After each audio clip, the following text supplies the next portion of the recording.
Fíjate, ya ves, ya me están aquí troleando. Me pasó eso con un cuate que me empezó a decir, sí, es que la filosofía es ensuciarse hasta los codos, ¿no? Algo así me comentó. Chef, ¿todo bien?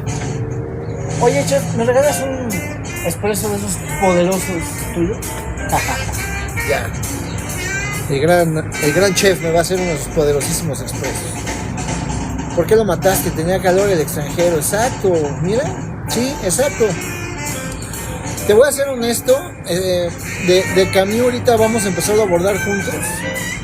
He estado haciendo una exégesis filosófica que empezó con Buda. Bueno, no, empezó con los Vedas, desde el Mahabharata, el Bhagavad Gita, los Sikhs, meditación trascendental. No llegaron ciertas respuestas concluyentes, se pasa a Buda, y luego empezamos con filosofía occidental, griegos. Y bueno, ha sido un viaje maravilloso de la filosofía. Ya llevo bastante rato en esto, pero tomé la decisión de meterme a leer las obras completamente, no estar en esa fase académica donde se conceptualiza, se hace un mapa conceptual de lo que aborda el filósofo y ya, ¿no? Ese es el filósofo, eso es el absurdismo.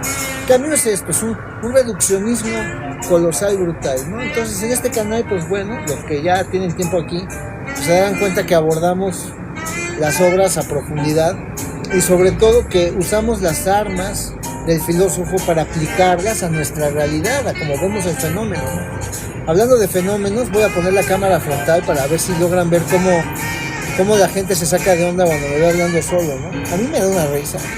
Soy muy cínico y me da esas cosas, a mí me agradan. Me da muchísima risa cuando me empiezan a ver como loco. Y bueno, simplemente será un honor siempre estar fuera de la caja, ¿no? Estar siempre dentro de la caja, pues no será lo mío. ¡Ya! La chef, Giselle ya se conectó. Bienvenida, Giselle, ¿cómo estás?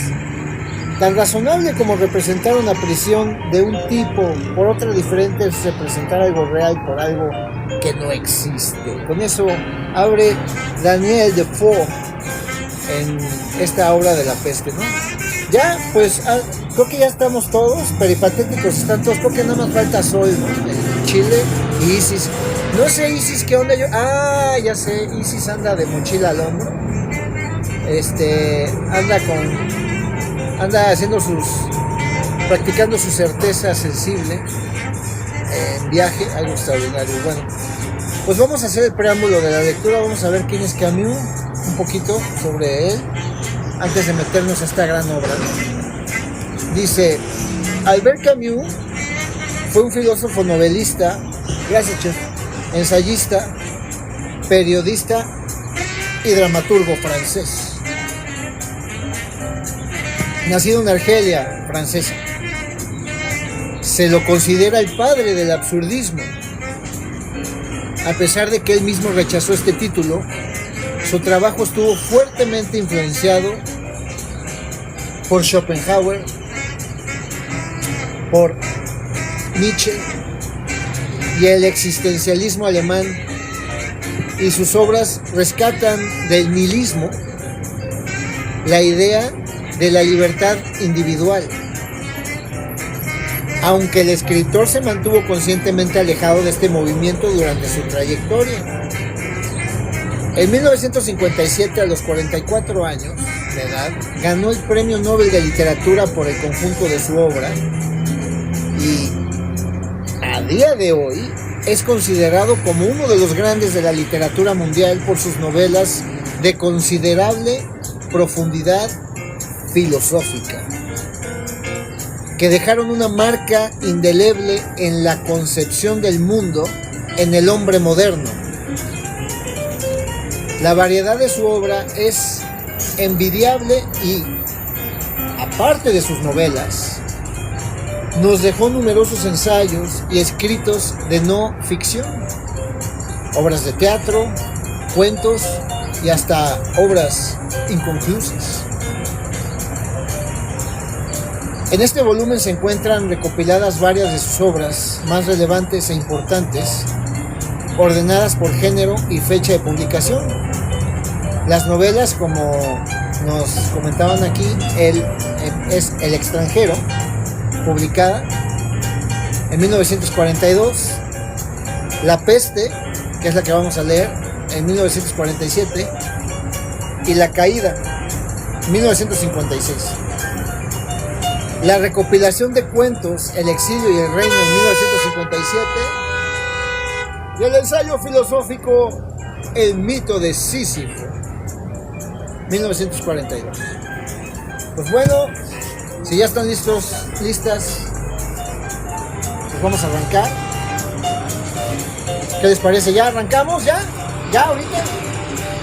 ¿Qué dicen? ¿Ya? ¿Esperamos al buen Diego o no lo esperamos? Que de todas maneras no lo puedo subir todavía al live porque se está cargando mi celular. ¿Listos? Perfecto. ¿Está bien la música o le bajo un poco?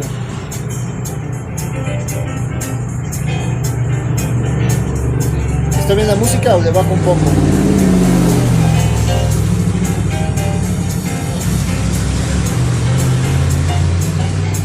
Bien. Sale, pues vamos a empezar.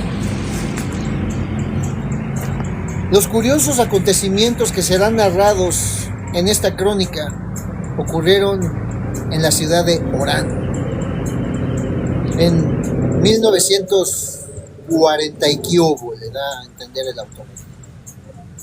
Para el común de la gente, resultaron completamente fuera de lugar, ajenos a lo cotidiano. Lo cotidiano, ya estaremos usando términos familiares con Heidegger. Pues a primera vista, Orán es una ciudad cualquiera, una prefectura francesa en la costa argelina y nada más. Hay que confesar que la ciudad en sí misma es bastante fea. Tiene un aspecto tranquilo y hace falta cierto tiempo para lograr percibir qué es lo que hace distinta de cualquier otra ciudad comercial en cualquier otra latitud. ¿Cómo imaginar una ciudad, por ejemplo, sin palomas, sin árboles, ni jardines? En la que no hay aleteos ni susurro de hojas. Un lugar neutro. En una palabra, solo en el cielo puede notarse cuando cambian las estaciones. La calidad del aire y los cestos de flores que traen los muchachos de los alrededores para vender anuncian la primavera. Una primavera que venden en los mercados.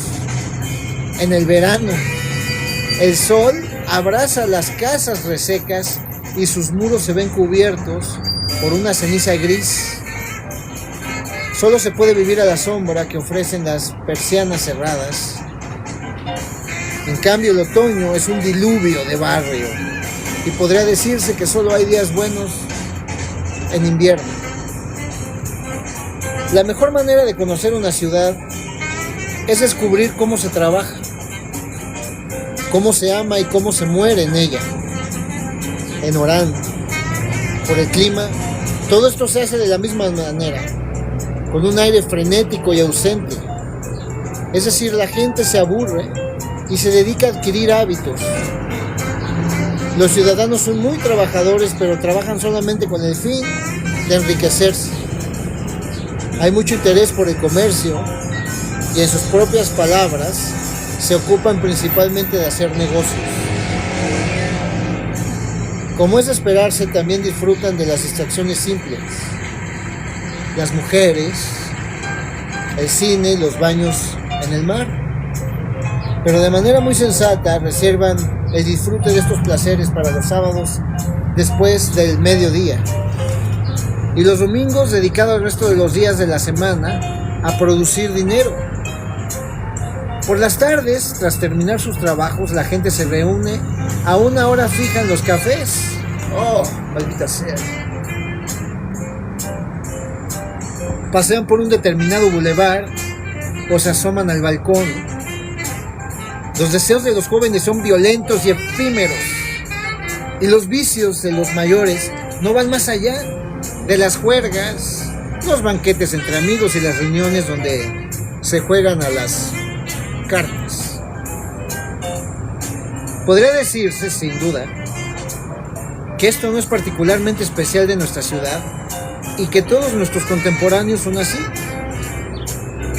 Nada más normal que trabajar de la mañana a la noche y luego escoger cómo perder el tiempo que les queda entre cafés, charlas y juegos. Pero hay lugares donde de vez en cuando la gente sospecha que existe otra cosa más allá. Y aunque en general esto no cambia sus vidas, al menos han tenido la curiosidad o la sospecha, y es esta su ganancia. Por el contrario, Orán es en apariencia una ciudad moderna, sin curiosidad ni sospecha alguna. No es necesario especificar cómo se ama. Los hombres y mujeres o bien se devoran en aquello que llamamos hacer el amor, o crean el compromiso de una larga costumbre a dúo. No hay término medio entre estos extremos, lo cual tampoco es demasiado original. En Orán, como en tantos otros sitios, uno se ve obligado a amar sin darse cuenta, por falta de tiempo y reflexión. Amar sin darse cuenta, por falta de tiempo y reflexión. Lo más original de esta ciudad es la dificultad que se puede encontrar para morir. Quizá dificultad no sea palabra adecuada, pues sería mejor decir incomodidad. Aunque nunca es grato estar enfermo, hay ciudades y países que nos sostienen en la enfermedad. Un enfermo necesita blandura a su alrededor, poder apoyarse en algo, pero Orán, los cambios de clima, la importancia que se le concede a los negocios, la brevedad del crepúsculo y la calidad de los placeres exigen gozar de buena salud. Un enfermo necesita soledad. Imaginemos entonces a quien está en el proceso de morirse, como atrapado en una trampa. Híjole, esto me está haciendo pensar en unas cosillas, otras les platico. Rodeado de paredes crepitantes, de calor, mientras toda una población habla, por teléfono o en los cafés, de negocios, de conocimientos o de descuentos.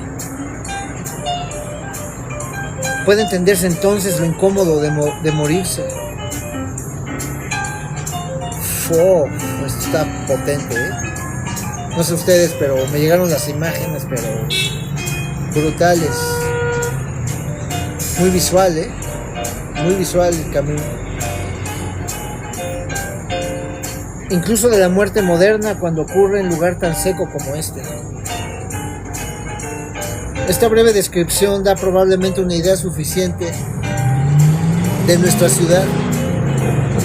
No hace falta exagerar, pero sí resulta preciso subrayar la frivolidad de la población y la vida aquí.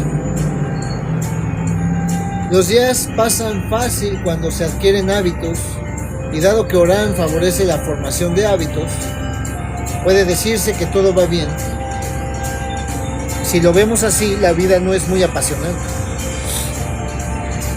Pero al menos aquí no existe el desorden, y la población franca, simpática y activa provoca siempre el agrado y la estima de los viajeros que nos visitan. Esta ciudad, sin nada pintoresco, sin vegetación y sin alma, termina actuando como un lugar de reposo, y al final uno se adormece en ella. Es justo agregar que Orán está injertada en un paisaje sin igual, en medio de una meseta desnuda rodeado de columnas luminosas, ante una bahía de trazo perfecto. Lo único que podría lamentarse es que la ciudad está construida de espaldas en la bahía, por lo que al salir es imposible ver el mar si uno no va expresamente a buscar.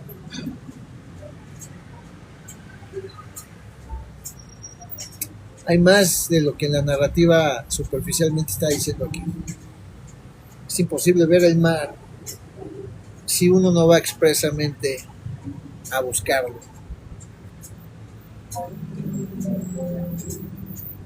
En este contexto se entiende que no hubiese nada que hubiera podido prevenir a nuestros conciudadanos de los hechos que ocurrieron a comienzos de aquel año y que fueron, aunque eso lo comprendimos después, los primeros síntomas de una serie de acontecimientos graves que trataremos de narrar en esta crónica.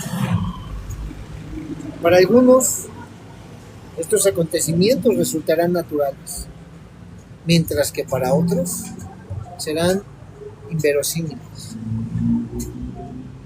Pero un cronista no puede tener en cuenta estas contradicciones. Su misión es únicamente decir, esto pasó. Facto. Cuando sabe que algo en efecto pasó, que generó interés y consecuencias en la vida de todo un pueblo y que por lo tanto hay miles de testigos que sabrán estimar la verdad en sus palabras. El narrador que será conocido en su momento no podría adjudicarse este título si la muerte no lo hubiera llevado a ser depositario de numerosas coincidencias y si la fuerza de los hechos no lo hubiera llevado a mezclarse con todo lo que intenta contar. En esto, lo que autoriza a actuar como historiador. Un historiador, aunque sea un aficionado, siempre tiene documentos y el narrador de esta historia tiene también los suyos. Primero, su testimonio, después el de otros, pues por el papel que desempeñó en la historia tuvo que recoger las confidencias de todos los personajes de esta crónica y los textos que cayeron en sus manos. El narrador propone utilizar todos estos recursos cuando considere necesario. También se propone, aunque quizá es momento ya de dejar los comentarios y las preocupaciones del lenguaje y empezar la narración misma. Contar los primeros días requiere cierta minuciosidad. El 16 de abril, por la mañana, el doctor Bernard Reeves salía de la habitación cuando tropezó en medio del rellano de la escalera con una rata muerta. Primero no hizo más que apartar el cadáver a un lado y bajar sin mayor preocupación, pero al llegar a la calle pensó que aquel animal no debía quedarse ahí y volvió sobre sus pasos para dar aviso al portero. La reacción del viejo Michel le hizo entender que su hallazgo tenía algo de insólito. Aquella rata muerta le había parecido extraña, pero para el portero era un verdadero escándalo. Fue categórico al asegurar que en la casa no había ratas. Brooks tuvo que reiterarle que había uno, aparentemente muerto, en el descansillo del primer piso, pero la convicción de Michel seguía intacta. En aquella casa no había ratas. Por lo tanto, aquello debía tratarse de una broma y alguien tenía que haberle traído de afuera.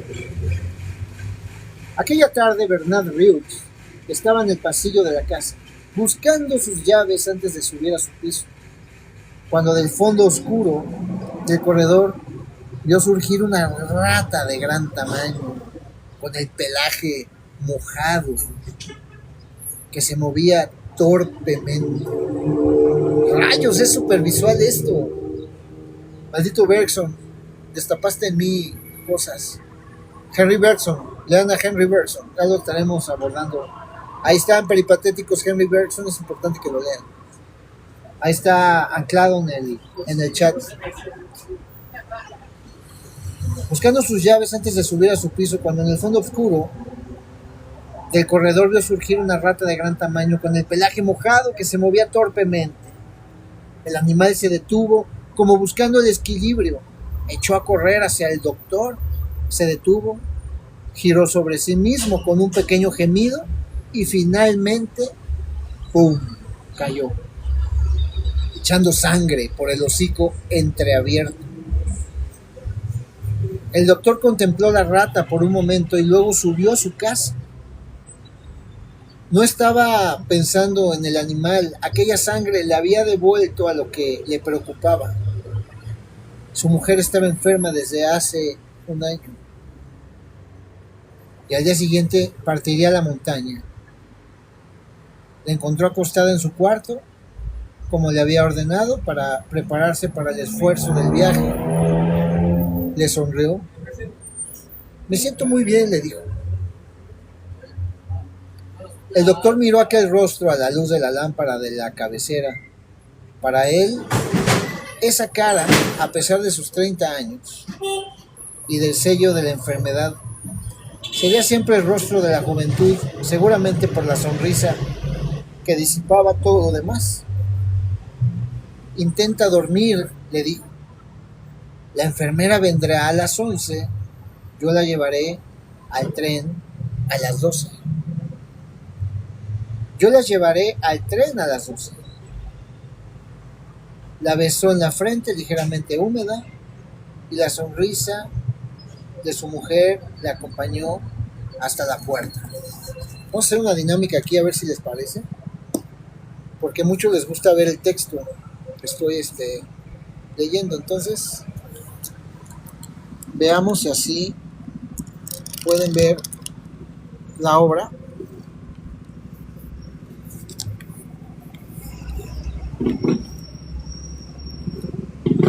No sé si así les agrada un poco más.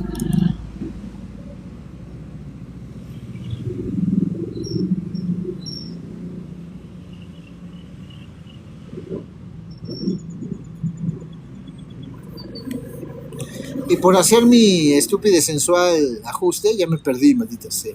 Ahorita me encuentro.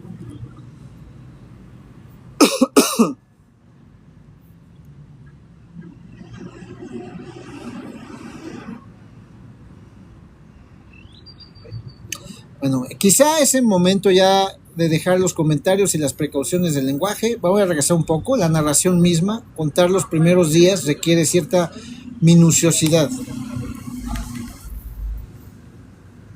El 16 de abril por la mañana, el doctor Ryux salía de su habitación cuando tropezó en medio del rellano de la escalera con una rata muerta. Primero no hizo más que apartar el cadáver a un lado y bajar sin mayor preocupación por el llegar a la calle. Pensó que aquel animal no debía quedarse ahí. Bueno, creo que me regresé bastante. A ver, ¿qué onda, Dasein? ¿Cómo estás? Yo por estar haciendo aquí mis ajustes, maldita sea, ya me perdí, pero... ¿Qué está? Se apagó la tele. ¿Qué rayos está pasando aquí? Son los duendes de la cafetería. Realizar una emisión conjunta. Sí, vamos a hacer una emisión conjunta. Recuerda que ahorita no te voy a escuchar muy bien. Ajá. Diego. Ajá. ¿Me escuchas? Pues la verdad no bien, güey. Déjame ponerme los audífonos. No, la verdad no te escucho, pero si quieres hablar algo, más o menos voy a escuchar. ¿Y qué? Híjole. ¿Me escuchas bien, Mitch? No, la verdad no. Yo quisiera esperarme a que se conecte el teléfono más, se cargue más para ya poderte ponerme los audífonos. Ah, mira, me pongo en mute y seguimos leyendo. Y ahorita que estén cargados, ya hablamos.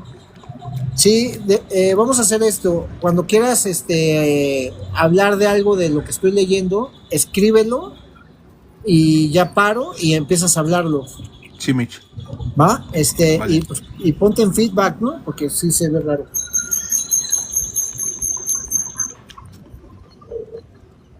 ¿Así, Mitch? Perfecto. Dale, Mitch. Bueno, aquella tarde Bernard Ryux estaba en el pasillo de la casa buscando sus llaves antes de subir a su piso, cuando del fondo oscuro del corredor vio surgir una rata de gran tamaño con el pelaje mojado, que se movía torpemente.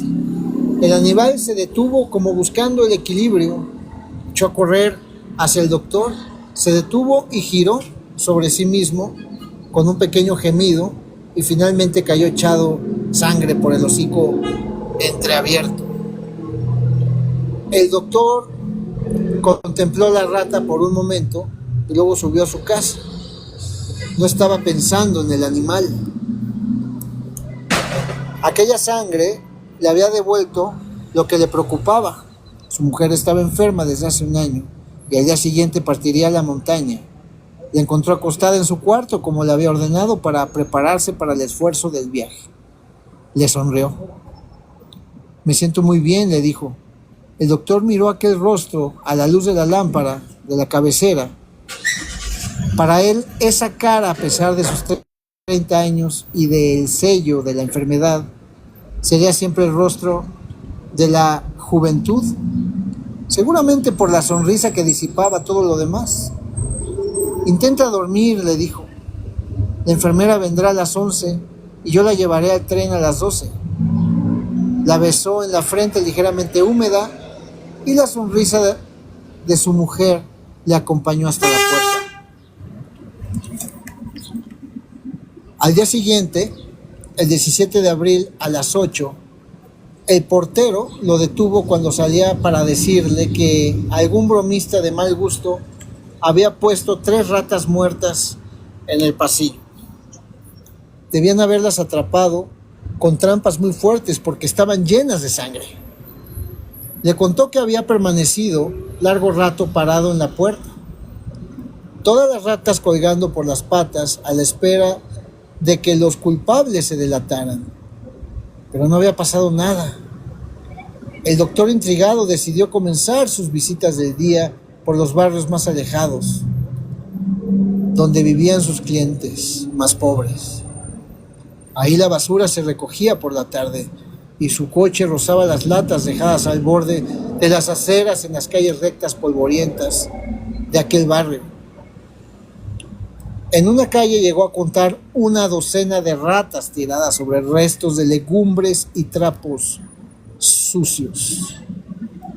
Su primer enfermo estaba en cama, en una habitación que daban a la calle y que hacían las veces de dormitorio y comedor. El paciente era un viejo español de rostro duro e irritado. Sobre la colcha, junto a él, había 2 cazuelas de garbanzos. Cuando el doctor llegó, el enfermo estaba medio incorporado en su lecho, esforzándose en su respiración pedregosa, de viejo, asmático. Su mujer trajo una palangana. Doctor, dijo el viejo, mientras le ponían la inyección, ¿ha visto usted cómo salen? Sí, dijo la mujer, el vecino ha recogido 3.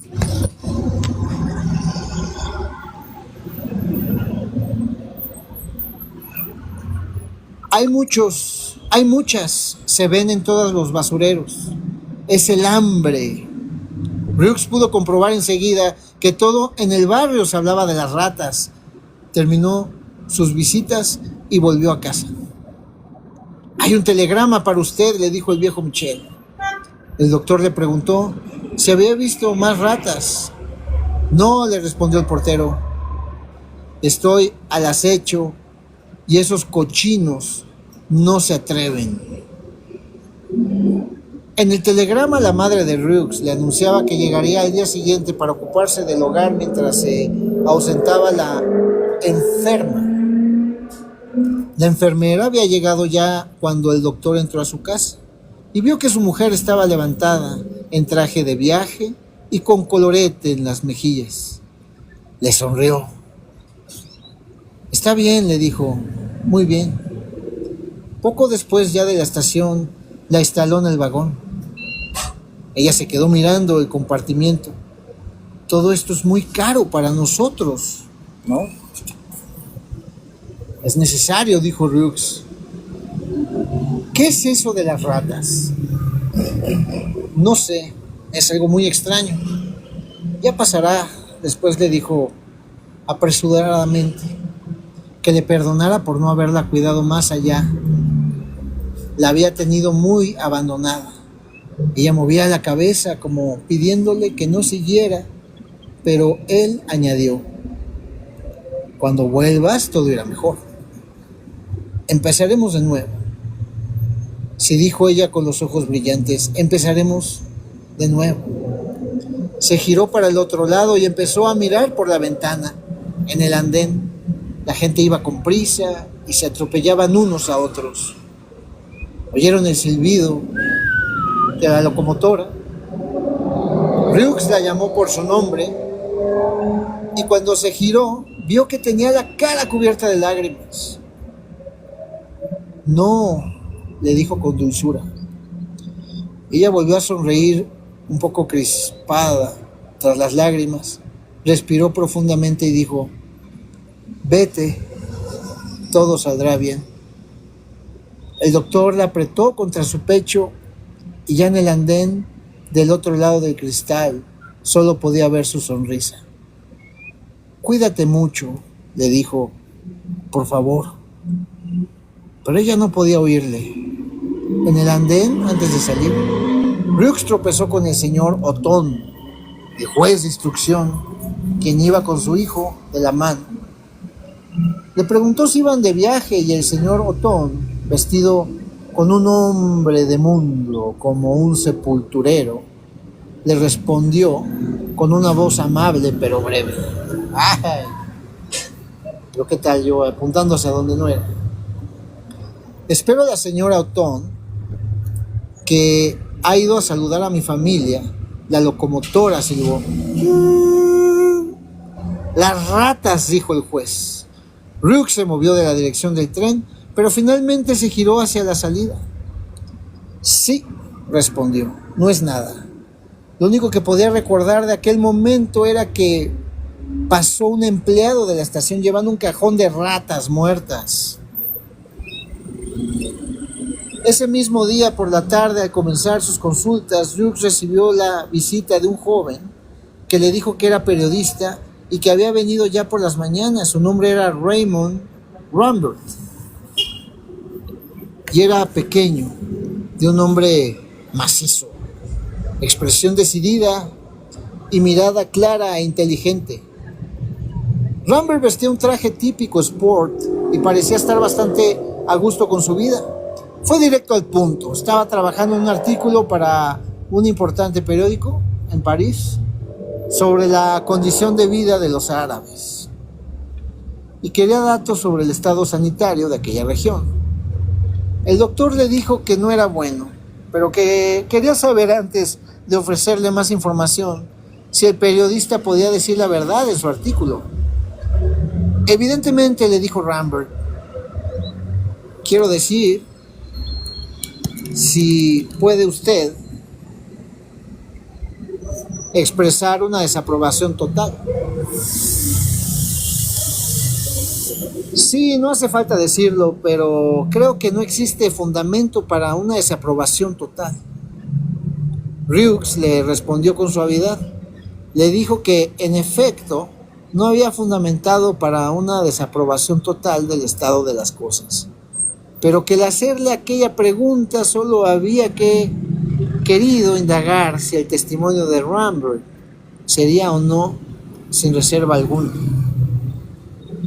Yo admiro únicamente testimonios sin reservas, así que no sustentaré el suyo con mi información. Ese es el lenguaje de Saint Just, le dijo el periodista sonriendo. Brooks, sin cambiar de tono, le dijo que ignoraba a qué se refería, pero que su lenguaje era el de un hombre cansado del mundo, en el que vivía pero inclinado hacia sus semejantes y decidido a rechazar las injusticias y las concesiones. Rambert, hundiendo el cuello entre los hombros, lo miraba. Comprendo, dijo al fin levantándose. El doctor lo acompañó hasta la puerta. Se lo agradezco. El periodista pareció impacientarse y dijo: sí, lo comprendo, pero perdone usted la molestia. Al estrecharle la mano, el doctor le dijo que podía hacer un reportaje sobre la cantidad de ratas muertas que estaban apareciendo en la ciudad en ese momento. ¡Ah!, exclamó Rambert. Eso podría interesarme. Sin duda, a las 5 salió a hacer nuevas visitas y se cruzó en la escalera con un hombre joven de silueta pesada, rostro regio y demacrado, atravesando por unas espesas cejas. Ya lo había visto otras veces, en casa de los bailarines españoles del último piso. John Tarot fumaba mientras observaba las últimas convulsiones de una rata que moría a sus pies en un escalón.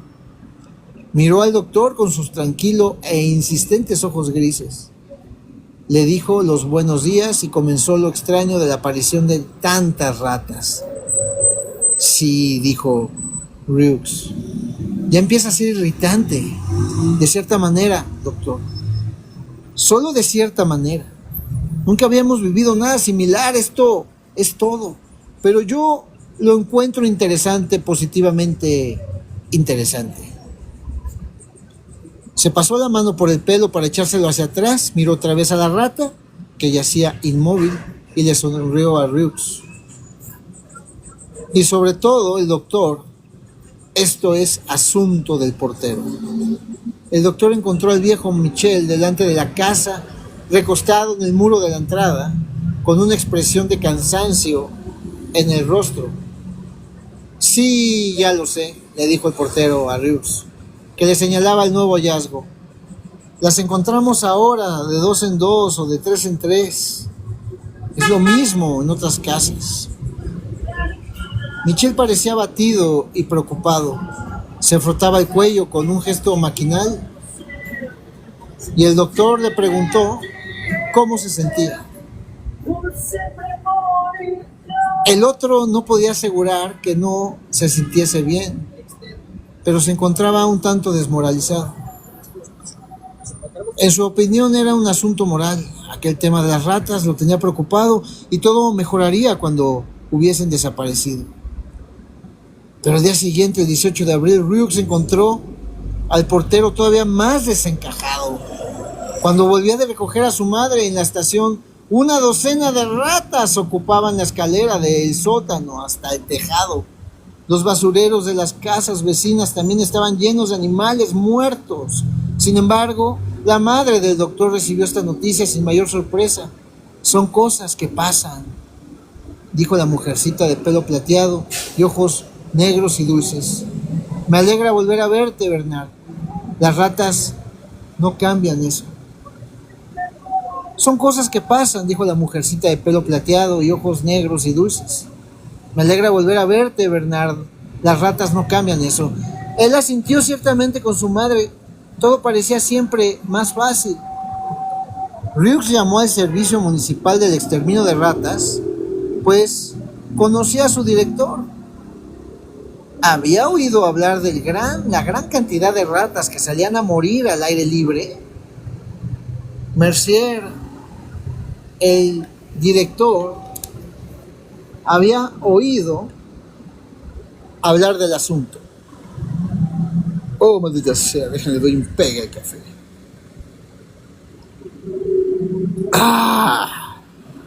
Incluso en sus oficinas había encontrado cerca de 50. Se preguntaba si aquello era serio. Rux no podía asegurar nada, pero pensaba que el servicio de exterminio debía intervenir.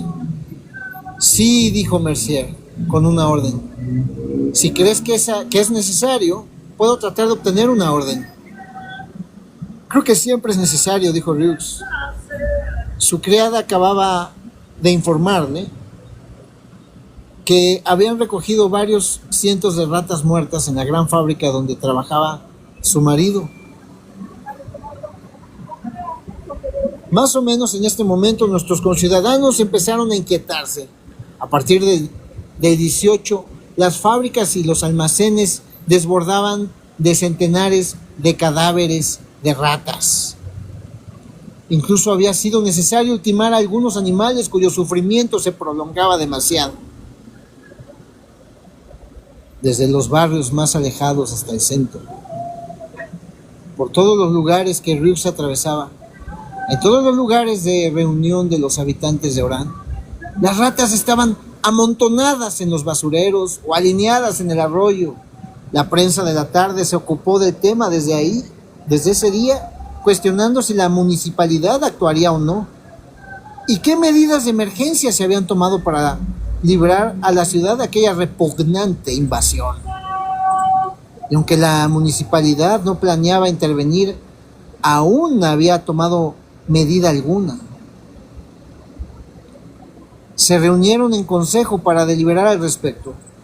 Se ordenó al servicio de exterminio de ratas recoger todas las mañanas al amanecer las ratas muertas y una vez terminada la recolección, 2 vehículos del servicio llevarían los cadáveres al departamento de incineración para ser quemadas. La situación empeoró en los días siguientes. Cada mañana aumentaba el número de roedores recogidos y al cuarto día las ratas empezaron a salir para morir en grupos. Salían desde las cavidades del subsuelo, de las bodegas y de las alcantarillas. Subían en largas filas, se tambaleaban a la luz y giraban sobre sí mismas antes de morirse junto a los seres humanos. Sus grititos de agonía se oían por las noches, en corredores y callejones, y por las mañanas se encontraba extendida en el mismo arroyo de los suburbios, siempre con una pequeña flor de sangre en el hocico puntiagudo, algunas hinchadas y putrefactas, otras con los bigotes todavía erguidos. ¿Quieres hacer una pausa, Diego? Mitch, Va, te escuchamos. pues más que nada quiero agradecerle a Mitch por haber leído uno de los libros que más me gusta. ¿Me escuchas, Mitch? Sí, espérame tantito, me voy a conectar tantito. Déjame ponerme mis poderosísimos y chafas audífonos de 50 varos en Soriana. Ya voy. Sí, Mitch. Chale, yo la tenía como que no andamos muy bien. ¿Me escuchas ahí? Sí, Mitch, ¿y tú a mí? Ya, fuerte y claro. Entonces, pues nada, es quizás una narrativa muy fácil la de Albert Camus, lo cual está chido para tratar de abordar el existencialismo y el mundo del absurdo. Y también por otro lado es muy interesante también ver que este libro quizás no es el más conocido de él, el más conocido vendría siendo El extranjero, pero es una metáfora de la resistencia, ¿no? En Francia, tratando de hacer paralelismos con los alemanes que estaban invadiendo su ciudad y lo que después vendría siendo conocido como la Alemania, la Francia de Vichy. Dame un segundo, Sí. mi querido Diego. Si quieres, Sí. explícales en lo que recibo a técnico de los extintores. ¿Sale? Ujú. Va. Vamos a ver quién anda por aquí. Hola Cristi, hola Lisette, ¿cómo están? ¿Qué andan haciendo?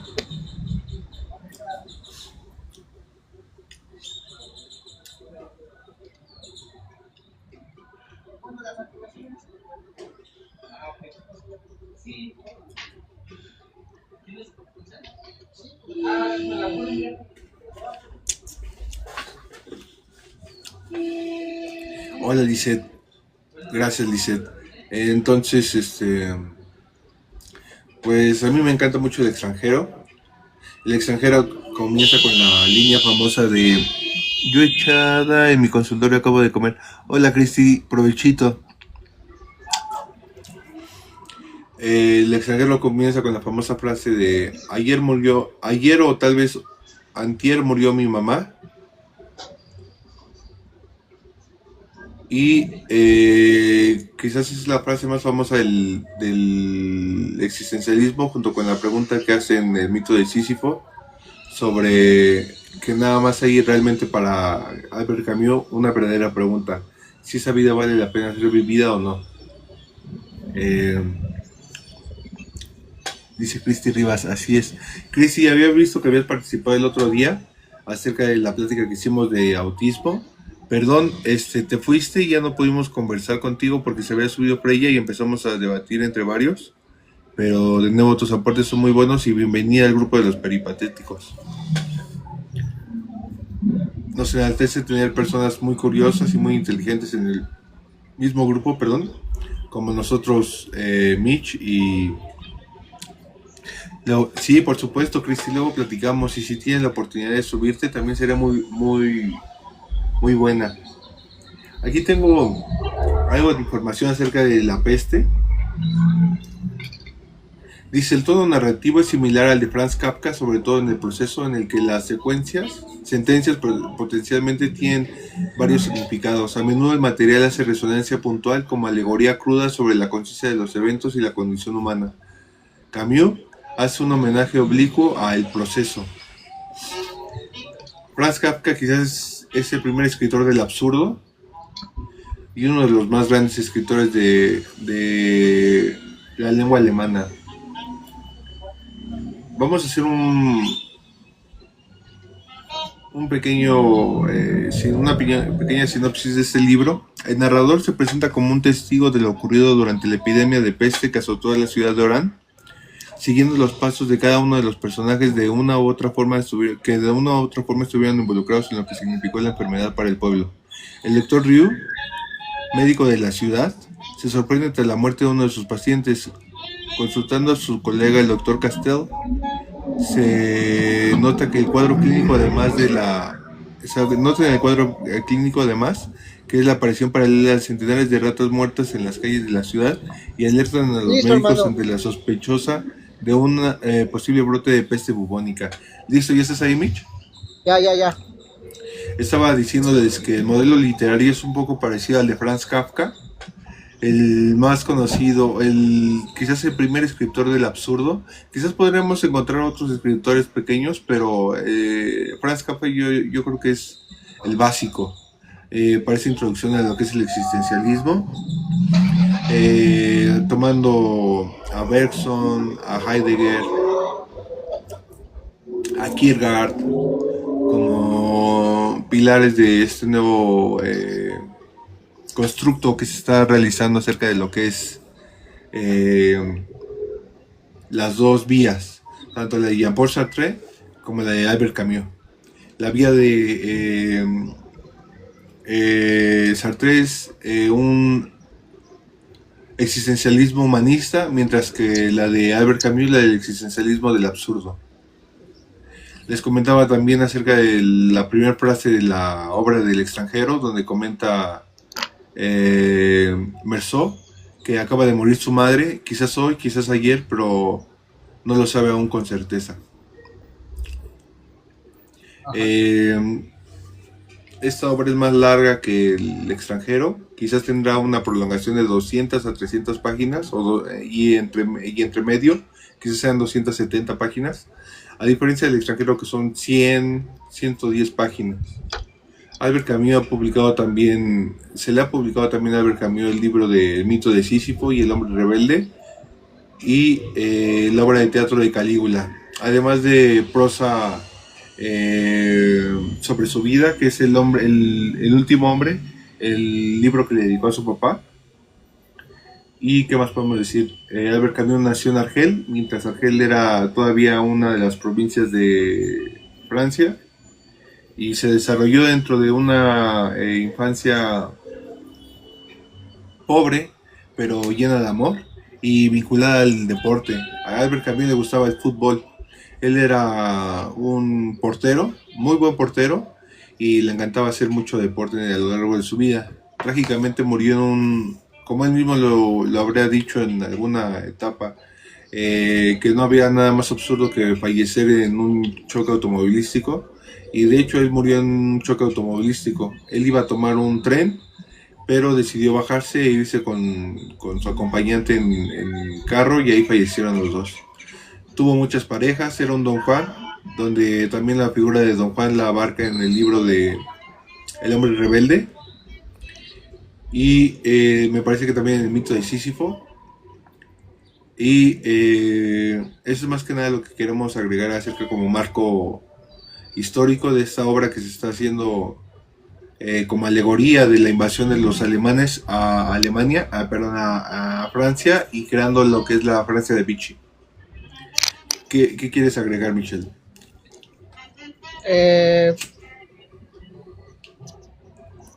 Inicia con tan razonable como representar una prisión de un tipo por otra diferente, representar algo real por algo que no existe. La frase la inicia Daniel Defoe. Ajá, uno de los grandes escritores ingleses. Eh, También junto con Jonathan Swift, uno de los escritores más leídos por Borges. Daniel Defoe creo que es el que escribió la Robinson Crusoe, ¿verdad? Ajá.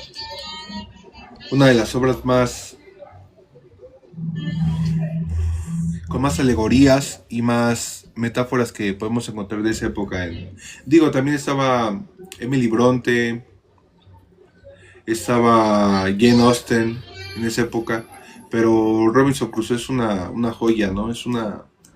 Clásico de clásicos. Maneja muchos conceptos, más allá de metáforas, maneja muchos conceptos del hombre moderno que también podríamos ver como la soledad, la amistad, el hombre enfrentado a su destino, como lo maneja Heidegger.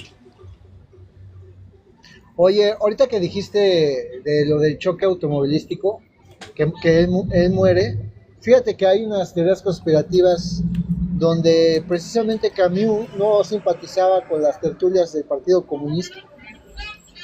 Sí, ya le habías compartido que la KGB la había, pues, pero eso es difícil de saberlo porque, perdona que te interrumpa, porque él ya se iba a subir a su tren. Ajá. Entonces es difícil que tuvieran arreglado el carro si estás a punto de subirte al tren y de pronto dices que no. Y el problema se da por su amante. Porque en la época tenía un... Ajá, perdón, te escucho, Mitch. Porque la meticulosidad de establecer un atentado de bomba en esa época era tremenda. Ya ves todos los intentos de matar al Führer. De matar, exacto, güey, de matar. No mames, no fueron, perdón por mi francés, ahorita que estamos hablando de franceses. O de Castro. A Castro se le envenenaban también los puros. Ajá. Uno de los intentos de la CIA era envenenarle los puros para que muriera intoxicado. Además de muchas, por eso tengo un poco de duda con lo de la KGB. No lo quiero eliminar. Puede ser que también haya funcionado porque la CIA hizo explotación de lo que fue el expresionismo abstracto, del arte de expresionismo abstracto, para ir en contra del modelo de estética ruso, bueno, en esa época soviético. Ajá. Entonces, había una antipatía también muy grande entre Sartre y Camus, aunque no la quisieran denotar. También una lucha de egos. Sí. Me voy a cambiar de lugar porque ya se está soltando el agua. Ajá. Miren, ¿ya vieron? ¿Ya está lloviendo por allá? No, pero duro. ¡Ah! Mi libro se está mojando. ¡No! Rayos, vámonos de aquí. Ya.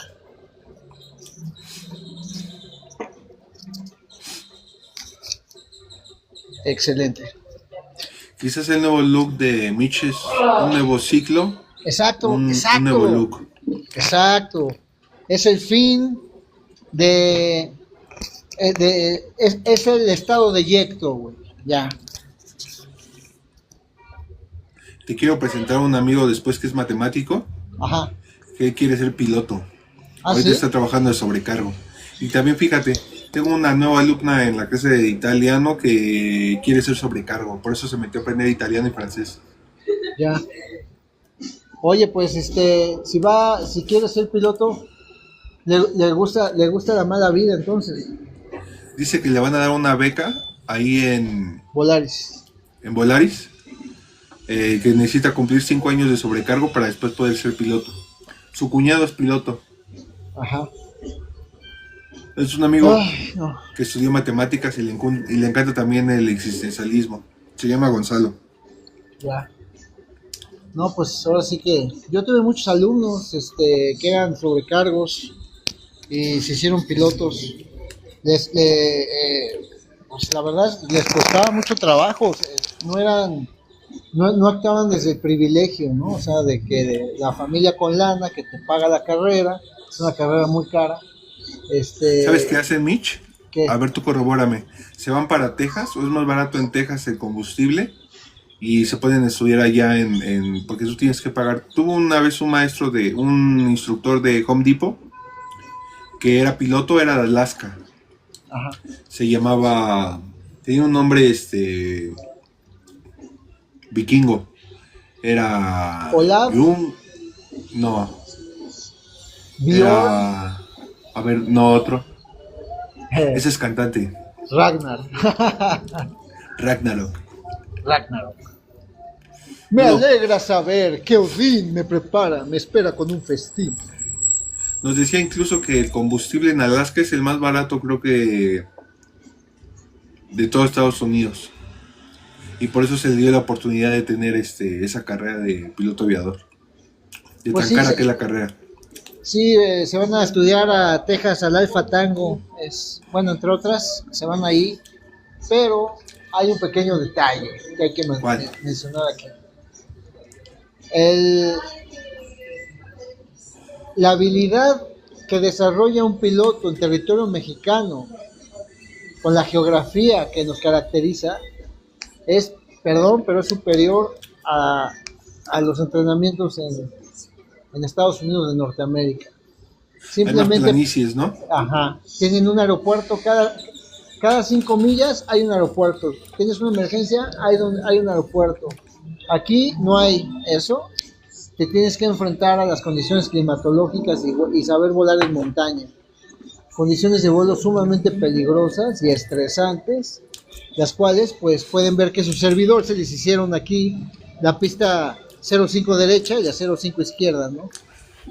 El estrés en vuelo es tremendo, es brutal, pero el desarrollo de habilidades que el piloto desarrolla, válgame la rebusnancia, es totalmente diferente, ¿no? Oye, ahora que hablas de rebuznar, ¿cómo ves lo de los argentinos que ya están comiendo carne de burro?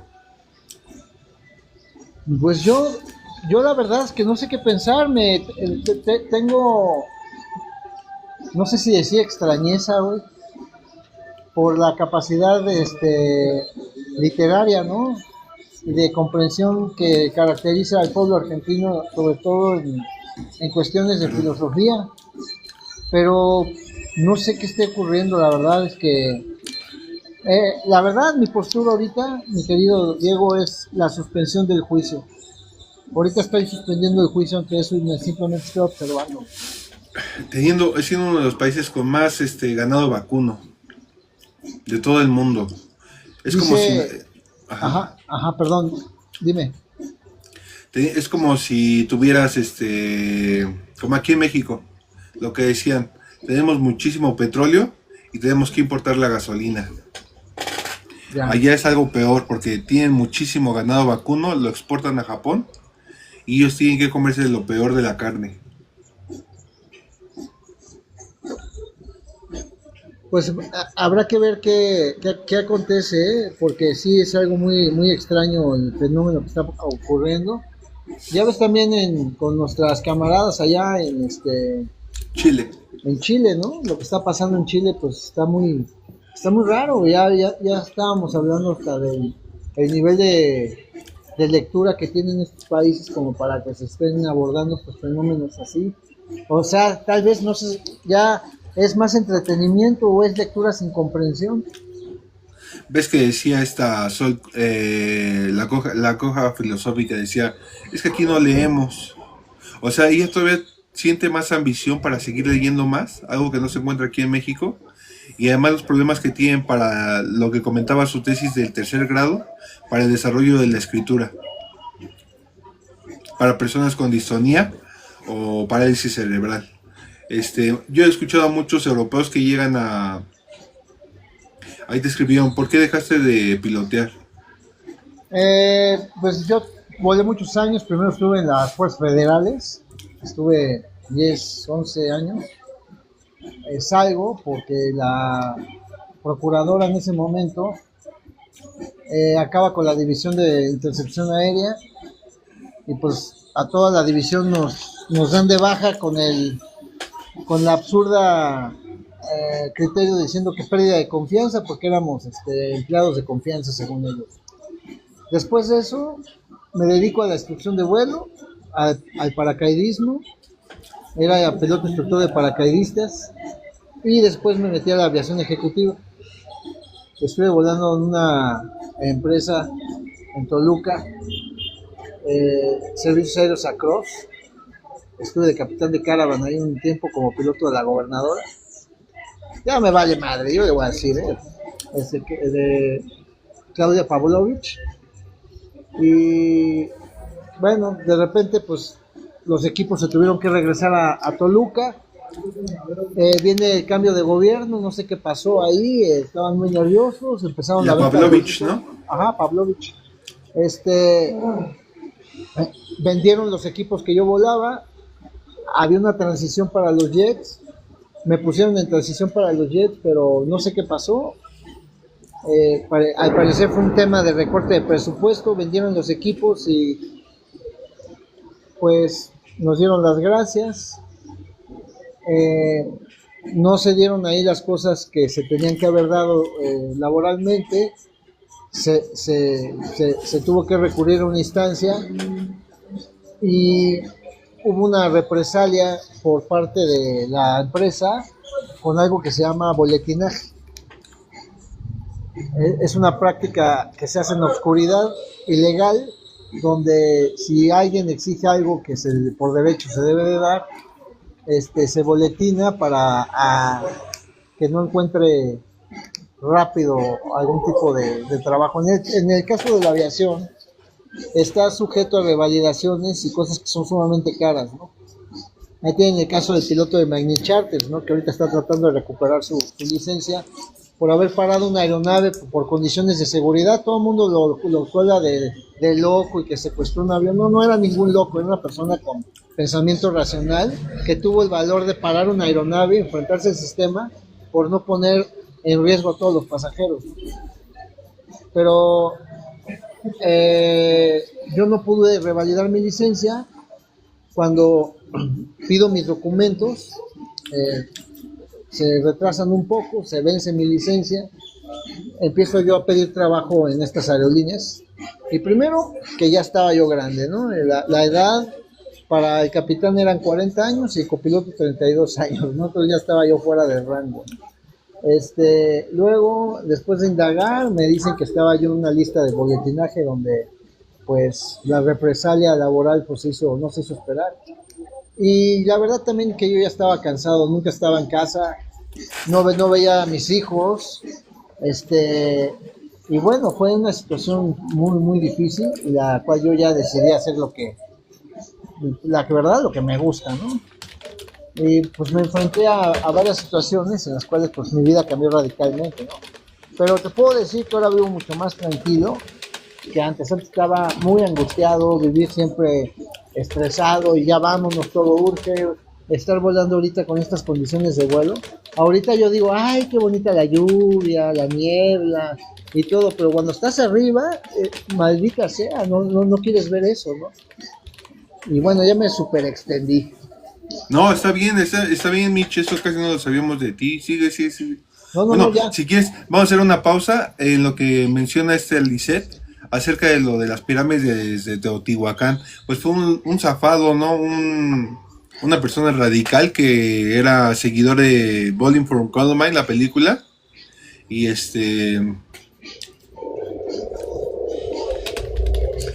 pues se decidió quitarle la vida a la canadiense y herir a 13 personas más. ¿Ese live se queda grabado, Mitch? Sí. Ah, ok, es que me está preguntando mi amigo el matemático que si lo vamos a grabar.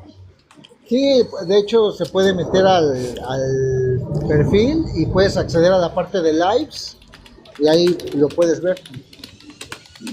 Y entonces este zafado creo que hasta se había tomado una fotografía de ella con los cuates de Bowling for Columbine, de los de la película, Los dos cuates de los que hizo la película, el cineasta americano, bueno, creo que es canadiense, o no sé si es canadiense o americano, un gordo, este, y que lo banearon muchísimo en esa época por hacer el documental de Bowling for Columbine, que se fueron a jugar bolos y después hicieron la matanza.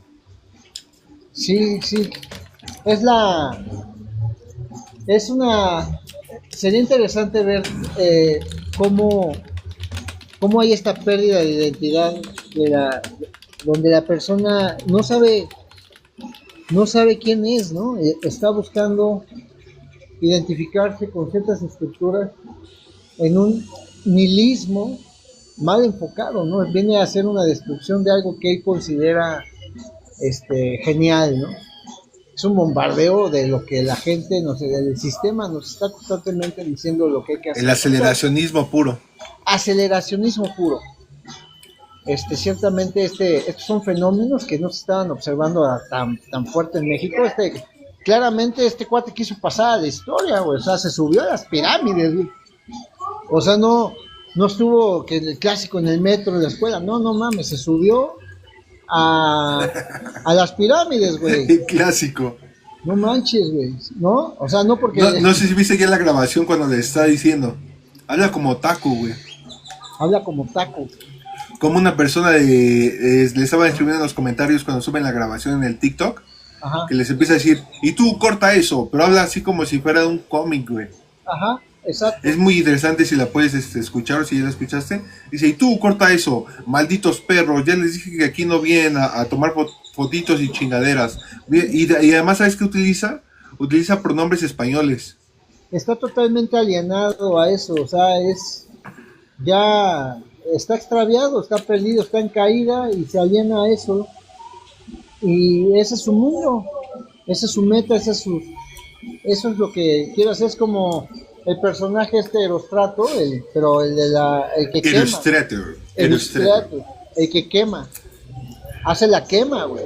Era un pastor que agarró y prendió fuego, güey, y dijo, lo único que aportó fue que causó un gran incendio y así pasó a la historia, ¿no? ¿Y qué sé por qué Erostrato tomó ese nombre? Bueno, tú tienes tus hipótesis de por qué el personaje Erostrato decidió tomar ese nombre, ¿no? Es como ponerse Nerón. Es como, a mí me llegó a la mente luego que dijiste que quemó, me llegó a la mente Nerón cuando mandó quemar Roma. Ajá. Para también pasar a la historia y también vincular a los cristianos con la quema de la ciudad. Aquí es también otra historia de otra ciudad, es la ciudad de Orán. Hay algo polémico un poco con Albert Camus cuando recibió el premio Nobel, porque Albert Camus denegó que Argelia se independizara de Francia. No sé si conocías eso, Mitch. No. Mira, ya llegó Diego. Hola Diego, ¿cómo estás? ¿Te gustó el live de ayer? ¿Qué te pareció, hermano?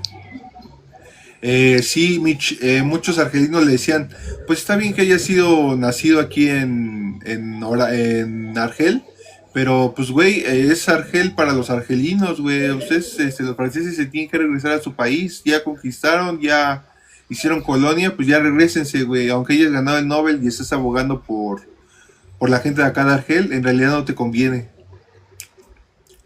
¿Qué opinas de eso, Mitch? No sé si me expliqué bien, ahorita vengo un poquito acelerado por el café, pero en pocas palabras, güey. Albert Camus, según algunos detractores, no cumplió con la función de su filosofía al abogar por una Argelia unida a Francia todavía. ¿Y tú qué crees? ¿Que sí abogó o no abogó? Es que, güey, me gusta mucho El hombre rebelde como para tratar de proteger a Albert Camus, pero se vuelve a presentar de nuevo lo mismo que vimos en Heidegger, lo mismo que vimos en quizás Deleuze, y todos estos que firmaron la carta a favor de la pederastía, y pues nada, güey, te deja más en el vacío, güey. Ese es un tema, mi querido Diego, que tenemos que abordar, güey. O sea, mi querido Dasein, tenemos que abordar ese tema con la rigurosidad filosófica que requiere eso, porque hay mucha tergiversación. O sea, no quisiera yo decir que se entendiera que es apoyar en la inmediatez de lo que se está diciendo. Es más complejo.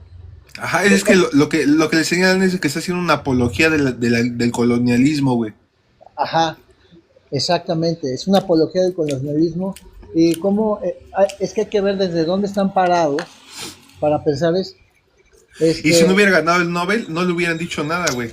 Ganó el Nobel, creo, ¿en qué año ganó el Nobel? ¿En el 47? No, no sé si recuerdas, o aquí lo busco. Creo que fue en el 42, ¿no? A ver, espérame, fue... Lo ganó después que es el más joven, fue el más joven en ganar el premio Nobel en su época. Y lo ganó en... Espérame.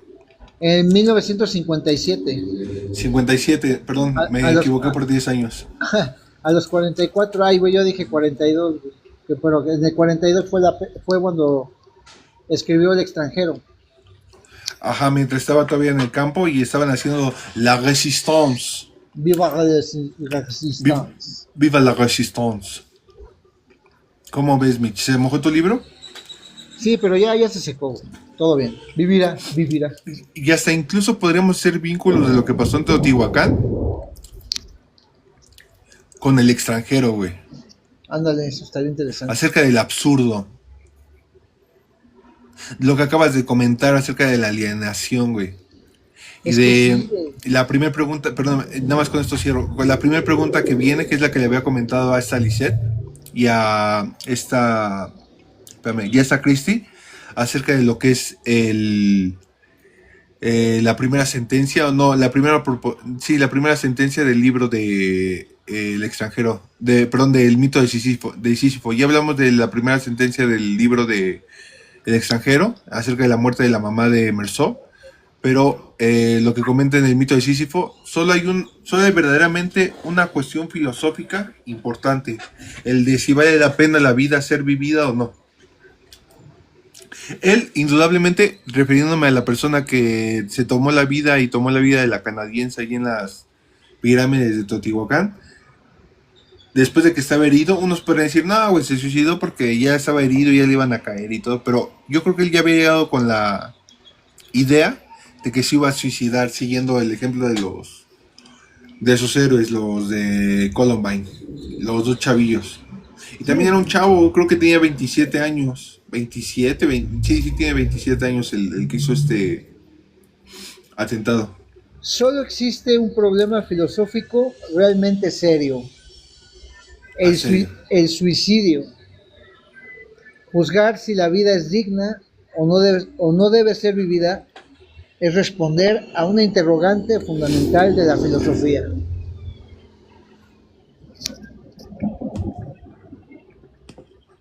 De nuevo, nos lleva al aceleracionismo y a la inmediatez.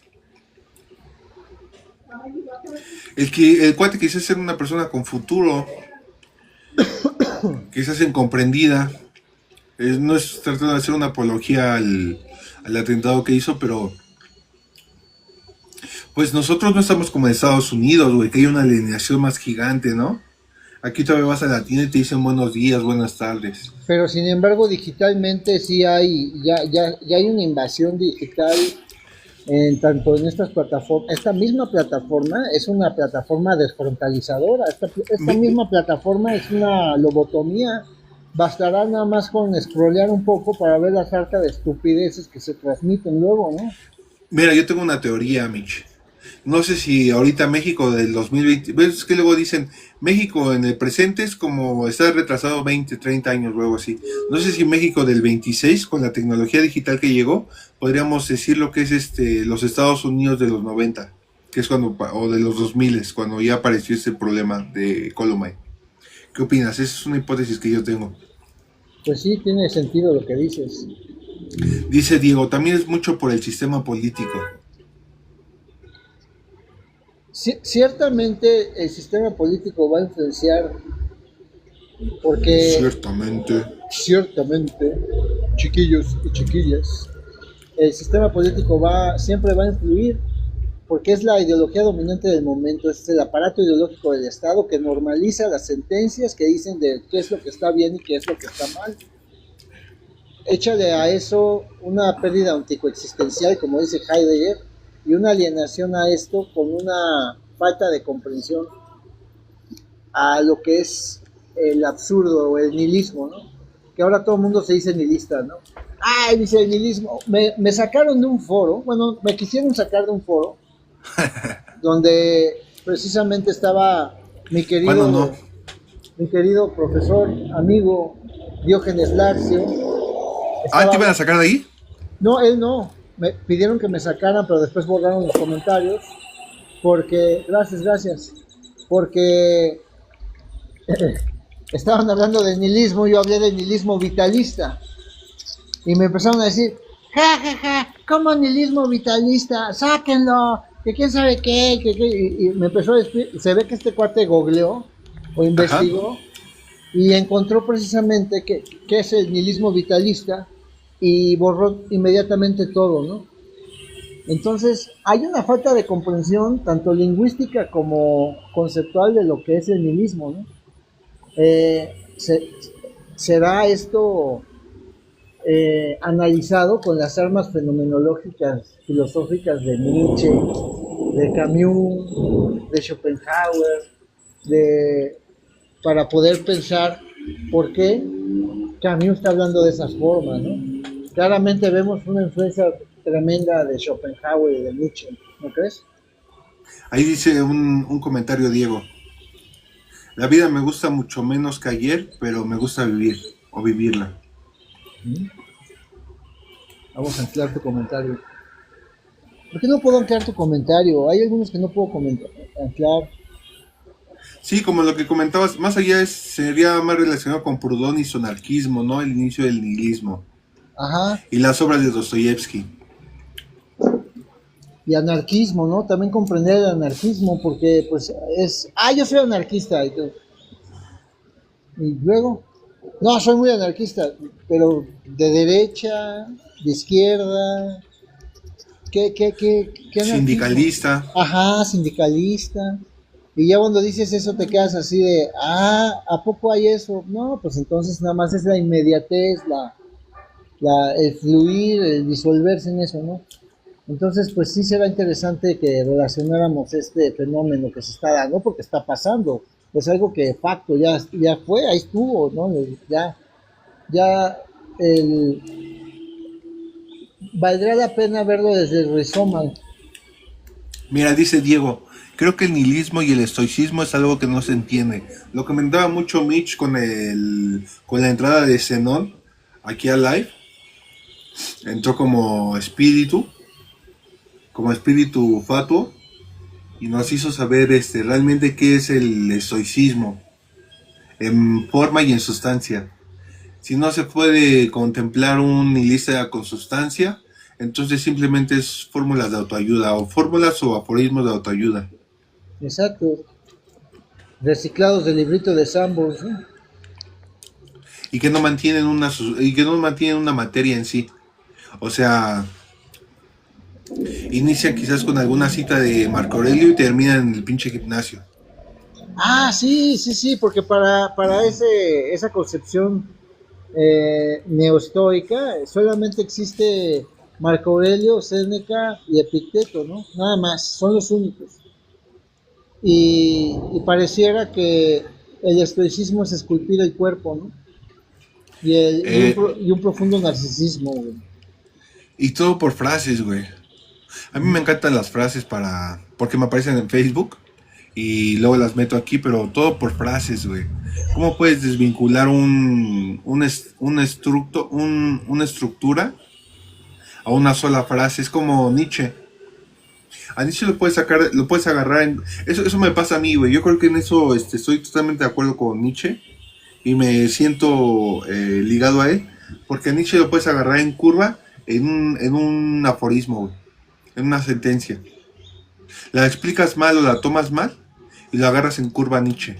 Es muy fácil agarrar en curva Nietzsche para los detractores o para las personas que quieren presumir de su conocimiento de filosofía. Pues pregúntale a los nazis, güey.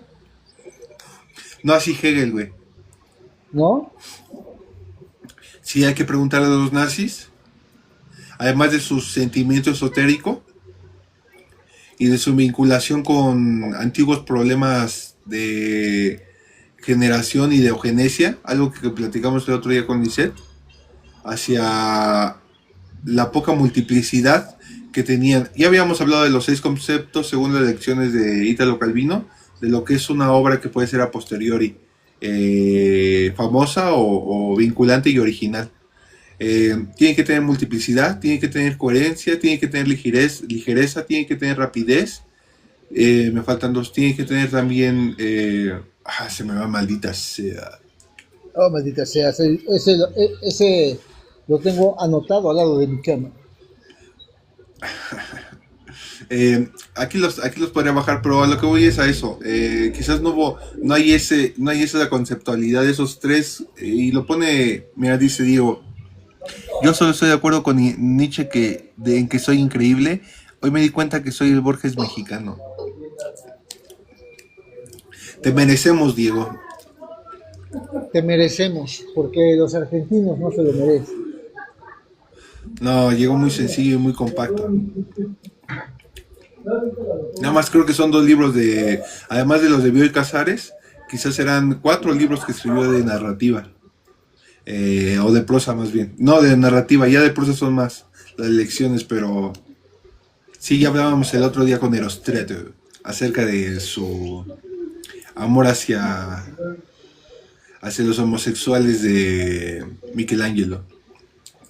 Sí, estuvo ese tema bastante profundo, donde pareciera ser que su gran obra fue instaurar el homoerotismo como un sistema de cultura interpretativo que dominaba en ese momento sin que se dieran cuenta, ¿no? Ahí lo pudimos agarrar en curva, güey. Ah, sí. Pero nadie dijo nada y se mantuvo. Se hizo más bien un de acuerdito, yo vi al final con él y conmigo. También para extraer más de lo que decía. Sí, ya estabas ya estabas con Dionisio. Sí, pero duro, güey. O sea, yo ya estabas en el oráculo de Delfos, güey. Ah, sí, pero sí. Porque en mi defensa era la filofiesta, güey. Que exacto, por cierto, nadie se conectó. Y ese güey la cambió. Yo de hecho en un momento le dije, es que usted es una filofiesta, Erostrato.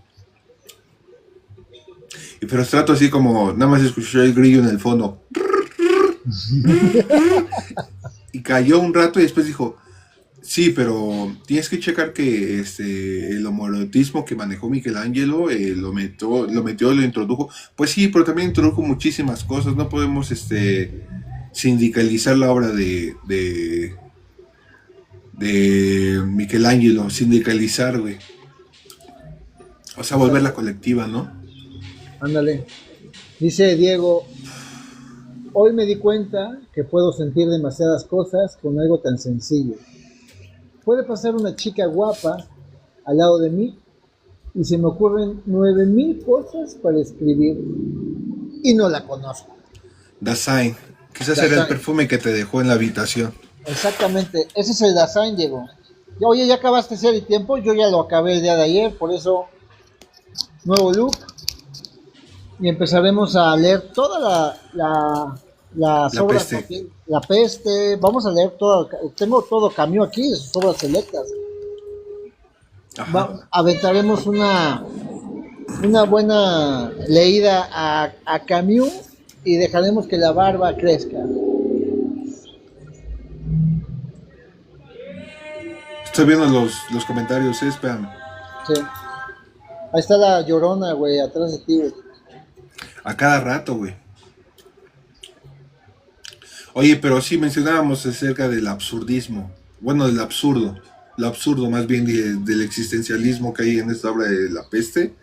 Y un concepto general que abarca a muchos críticos de su obra, que vendría siendo la solidaridad. La solidaridad, término usado término priista, instituido por el Orejas, mejor conocido Carlos Salinas de Gortari, donde la solidaridad fue la palabrita para justificar la crisis y la devaluación de 1994. Maldita sea. Maldita sea. Pues qué onda, nos aventamos dos hojas más y le paramos, ¿no? Ajá, vamos. Va. Continuamos. Hasta en la ciudad se las encontraba en pequeños montones los descansillos y patios. Iban también a morir aisladamente.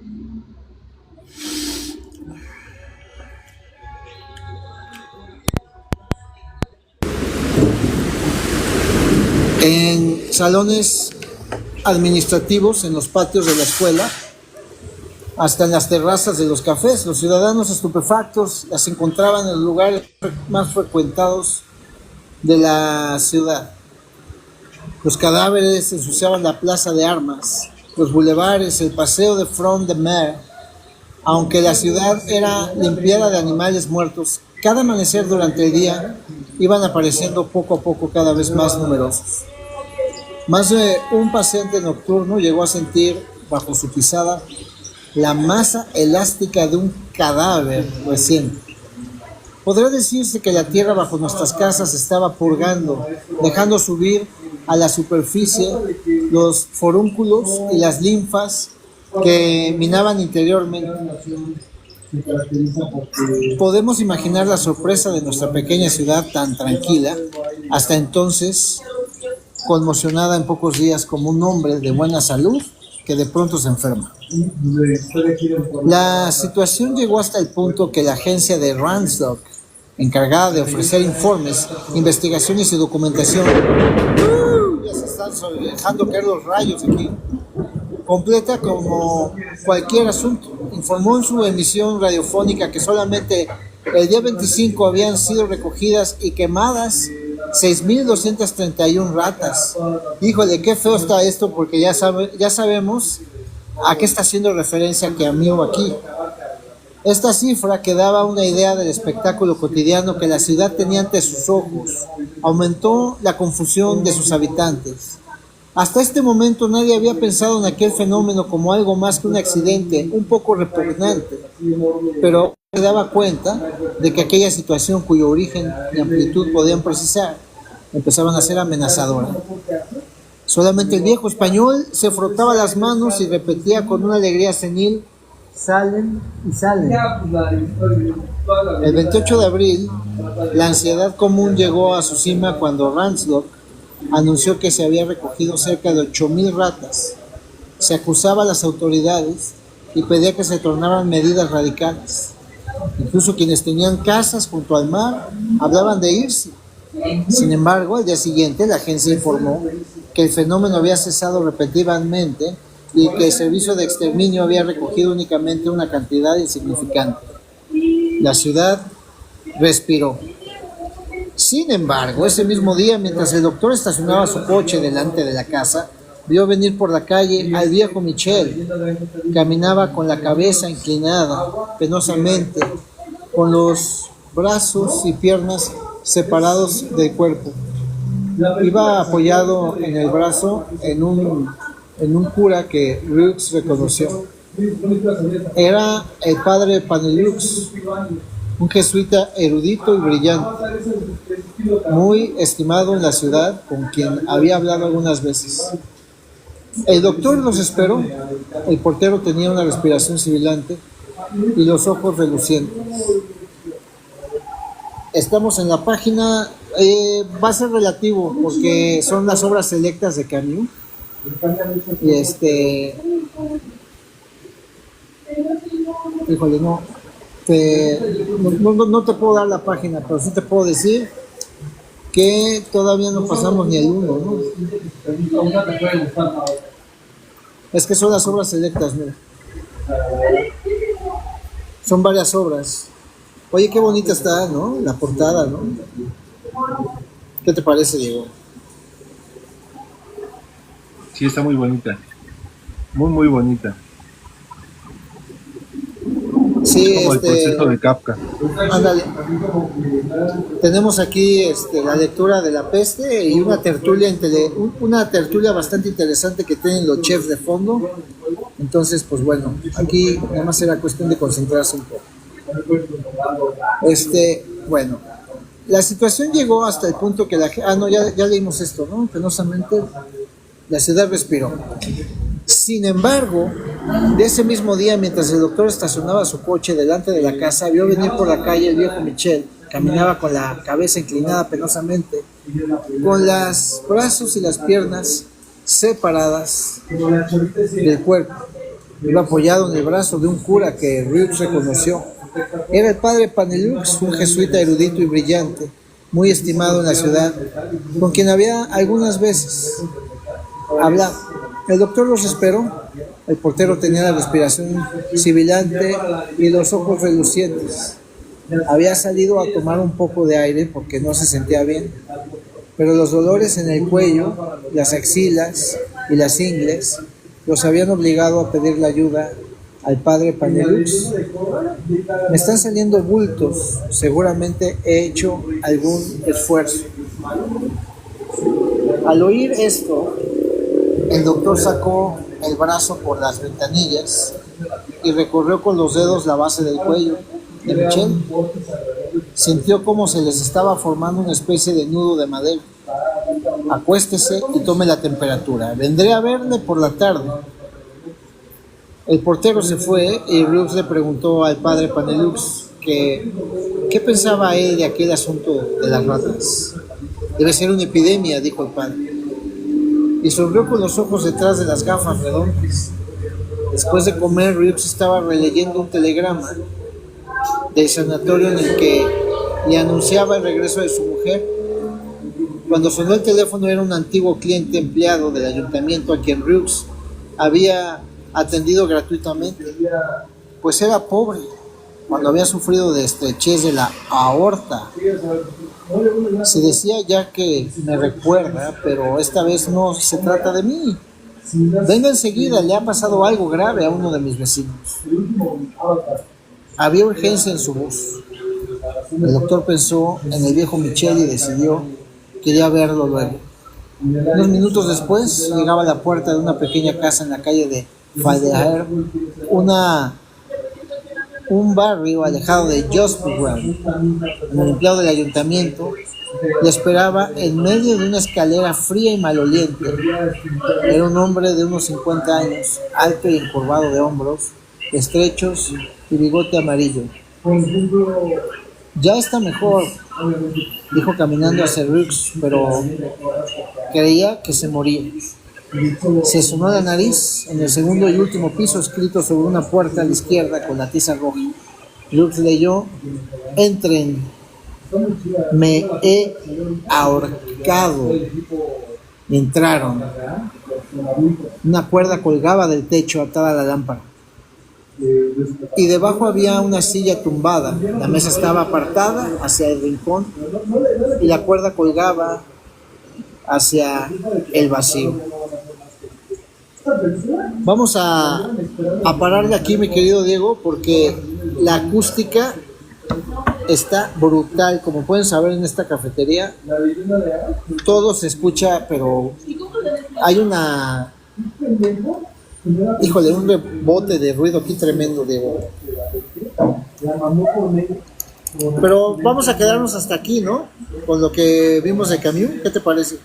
Sí, Mitch, estuvo perfecto. Sí, Mitch. Oye, entonces, pues pareciera que está describiendo una invasión nazi, ¿no?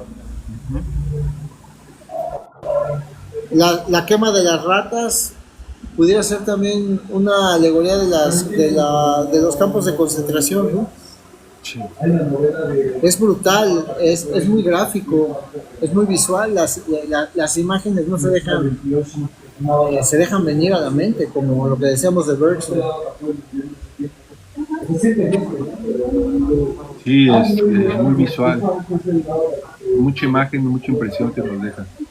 Y ver, me llamó la atención algo que dice en el principio de que el enfermo moribundo ya pareciera que está en una cárcel donde está súper incómodo, hace calor y la gente está haciendo sus cosas y tú ya estás como en una especie de prisión, condenado, ¿no? Eso deja pensando en estructuras como la eutanasia. Ajá. ¿Qué opinas? A ver, pues es muy poco lo que hemos leído, pero sí, también me llegan las mismas imágenes. Gracias.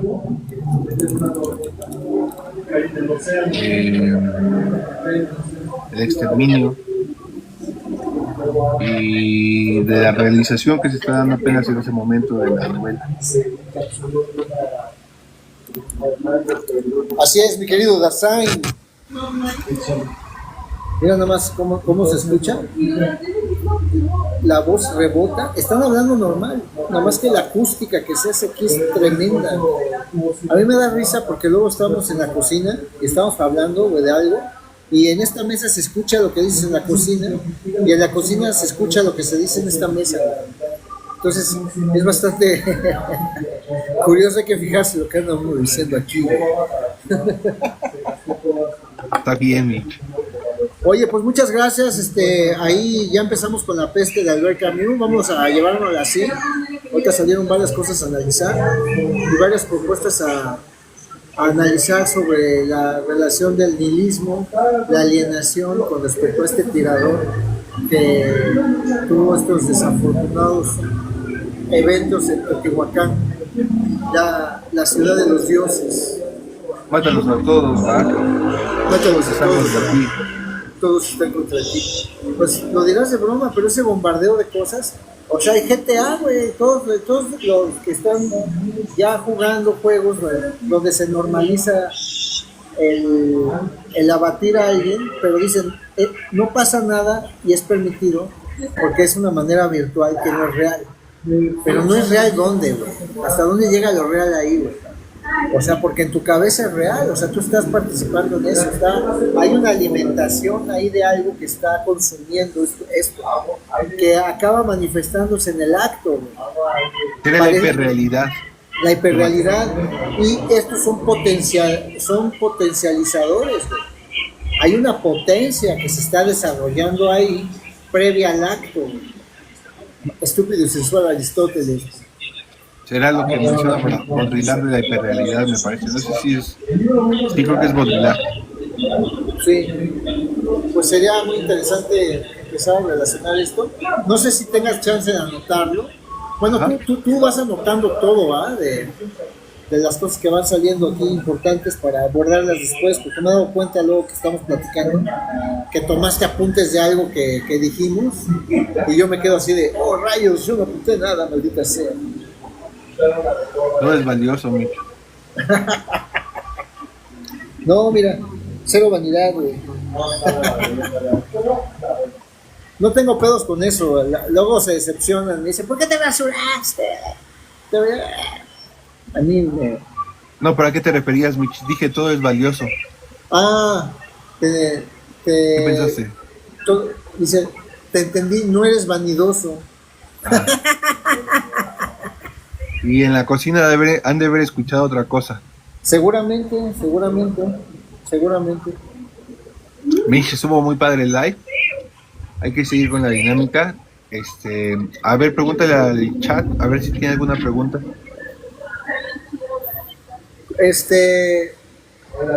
¿Cómo ven? ¿Quedó bien la lectura? ¿Les gustó? Peripatéticos. Mañana nos continuamos a la misma hora en el mismo canal. Ya será en la tarde a abordar a Albert Camus y voy a tratar de hacer la lectura digital para también ir variando las dinámicas con Bergson. Recuerden que en la mañana cuando me conecto es una plática abierta donde yo estoy trabajando, combatiendo a mi TDAH, donde me tengo como reto hacer varias cosas mientras cocino. Por cierto, hoy me sentí muy bien porque hice bastantes huevos al mismo tiempo. Tenía toda la plancha ocupada y pude estar platicando. Entonces eso quiere decir que estoy avanzando en este espectro o cuestión ya en la cual precisamente tengo ahorita apuntada toda mi atención para deconstruir conceptos precisamente que están estereotipando estos llamados trastornos.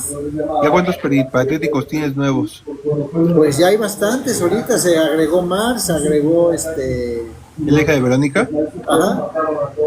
Y creo que me falta Diego, creo que no lo hemos agregado, pero Diego ¿Estás ahí, Diego? Si no,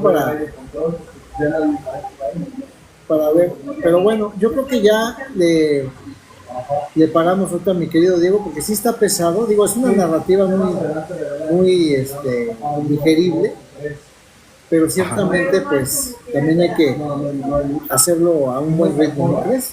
Sí, vamos a parar de aquí. Bueno, ¿vas a hacer live o qué vas a hacer? Chimón, ¿te quieres sumar? Sí, mándame, bueno, sube tu enlace a los peripatéticos y ahí nos conectamos todos.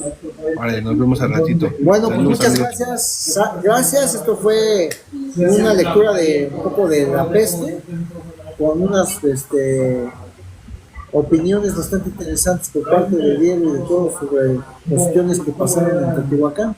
Y bueno, nos vamos al live de Diego y el día de mañana seguiremos en la tarde abordando Albert Camus y en la noche, si les llegan las notificaciones, será Henry Bergson. Cuídense mucho, yo soy Miche, hasta luego.